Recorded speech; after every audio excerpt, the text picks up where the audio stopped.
ایک صدقہ ہوتا ہے جو انفرادی ہوتا ہے، انسان انفرادی طور پر کسی پر خرچ کرتا ہے، کسی ضرورت مند پر، کسی مریض پر، کسی غریب پر، کسی مسکین پر، کسی کی کوئی ضرورت ہے اس نے پوری کر دی انفرادی طور پر۔ اور ایک صدقہ ہے جو صدقہ جاریہ ہوتا ہے، اور میں نے پچھلے خطبہ میں ذکر کیا تھا کہ صدقہ جاریہ کے اندر وقف بھی آتا ہے، جو ایک ایسی سنت ہے جو آج متروک ہوئی ہوئی ہے، آج وقف نہیں کرتے لوگ۔ حالانکہ وقف صدقہ جاریہ، عام صدقہ میں اور وقف میں جو فرق ہے وہ صدقہ جاریہ کا ہی ہے۔ جو صدقہ جاریہ ہو، جس کا جو فائدہ ہے وہ جاری ہو، کسی ایک فرد کے ساتھ محدود نہ ہو، اس کو صدقہ جاریہ یا وقف کہتے ہیں۔ جس کا ثواب انسان کے مرنے کے بعد جب تک وہ چل رہا ہے، قیامت تک اگر کوئی چیز چلتی رہے، انسان کو اس کا ثواب ملتا رہے، انسان قبر میں موجود ہے لیکن اس کے نامہ اعمال میں اضافہ ہو رہا ہے۔ نبی کریم صلی اللہ علیہ وسلم سے سوال ہوا کہ کیا چیزیں ہیں جو مرنے کے بعد انسان کو فائدہ دیتی ہیں؟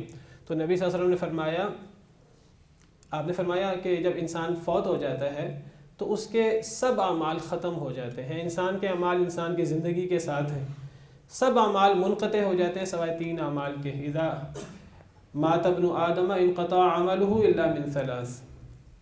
جب کوئی انسان فوت ہو جاتا ہے اس کے سارے اعمال منقطع ہو جاتے ہیں، اب بس نامہ اعمال بند ہو گیا، اب اس میں کوئی اضافہ نہیں ہو سکتا سوائے 3 اعمال کے۔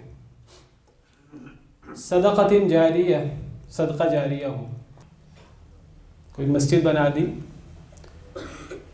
کوئی ایسا انتظام کر دیا کہ جس کا ثواب مسجد کو پہنچ رہا ہے، جس سے مسجد کے اخراجات پورے ہو رہے ہیں، کوئی دینی ادارہ بنا دیا، تبلیغ کا کام جس سے ہوتا رہے، علماء کے اوپر کوئی ایسا وقف کر دیا کہ اس سے علماء فائدہ اٹھائیں۔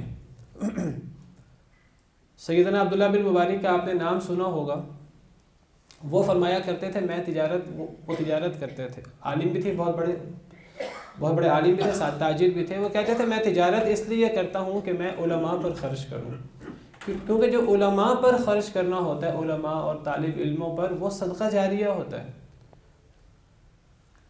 وہ عالم اس کا علم جب تک لوگوں پر اثرات ڈالتا رہے گا، جب تک لوگ اس کے علم سے فائدہ اٹھاتے رہیں گے۔ ایک عالم کے علم سے فائدہ، یاد رکھیے، صرف اس کی زندگی میں محدود نہیں ہوتا، اس کے مرنے کے بعد بھی لوگ فائدہ اٹھا رہے ہوتے ہیں۔ آج ہم کتابیں پڑھتے ہیں، حدیث کی کتابیں ہیں، فقہ کی کتابیں ہیں، علماء کرام، ہمارے سلف صالحین، صحابہ، تابعین، اور سب سے پہلے نبی کریم صلی اللہ علیہ وسلم، تو سارے ہمارے نیک اعمال کا بدلہ ان کو جا رہا ہے۔ تو علم کا فائدہ تو مرنے کے بعد بھی جب تک وہ علم جاری ہے تب تک پہنچتا رہے گا۔ اور اگر آپ نے جس عالم کے علم کا فائدہ پہنچ رہا ہے اس کے مرنے کے بعد بھی سینکڑوں سال تک، اللہ کو پتہ ہے کب تک، اگر اس عالم پہ کسی نے خرچ کر دیا، اور تو آپ دیکھیے کہ اس خرچ کرنے کا ثواب کتنا زیادہ ہوگا۔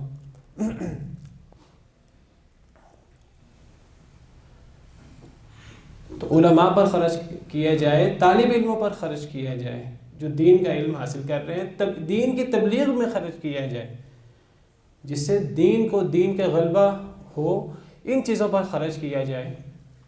اللہ تعالیٰ قرآن کریم میں فرماتے ہیں، جہاں اللہ تعالیٰ نے زکوٰۃ اور صدقات کے احکام بیان کیے ہیں 3 پارے کے شروع میں، تو اللہ فرماتے ہیں کن لوگوں پر خرچ کرنا چاہیے۔ فرماتے ہیں للفقراء الذین احصروا فی سبیل اللہ لا یستطیعون ضربا فی الارض، ان فقیروں پر خرچ کرو کہ جو اللہ کے راستے میں بند کر دیے گئے ہیں، یعنی اللہ کے راستے میں روک دیے گئے ہیں، وہ اب کما نہیں سکتے، وہ تجارت نہیں کر سکتے، انہوں نے اپنے آپ کو اللہ کے لیے وقف کر دیا ہے دین سیکھنے سکھانے میں۔